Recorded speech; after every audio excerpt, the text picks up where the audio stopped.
Search engines do a good job identifying what the overall content of a web page is about. But you may have parts of a web page that contain very specific types of content, like product reviews, an embedded video, or even a food recipe.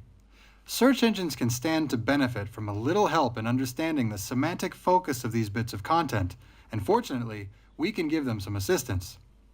One universal code format that will help us do this is the schema.org microformat. Microformats give us a special syntax to use to help search engines identify very specific types of content on your pages. This not only helps search engines identify these pieces of content, it also helps them identify very specific attributes of your content. Here's an example of some recipe text. We can look at this quickly and identify it as a food recipe. But for a search engine, the short sentences and many line breaks are a bit awkward, and they can't possibly understand what each line really means. By augmenting the code behind this recipe text using the schema.org microformat for recipes, you have the opportunity to explicitly tell search engines exactly what this content is. You can see that there are properties for ingredients, prep and cook times, and just about anything else that you could think of for a recipe.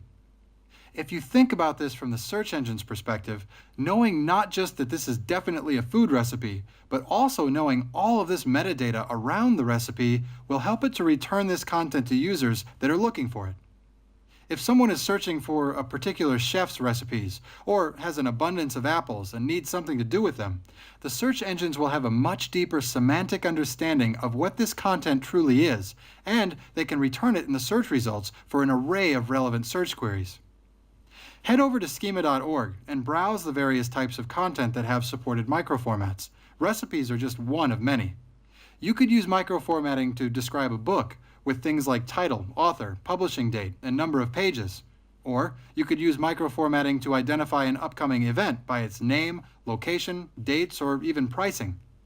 If you have a brick-and-mortar business or you're doing e-commerce sales, make sure that you're using microformats for your local business content or your product content. As a general rule, anytime you can specifically identify content for search engines, you probably should.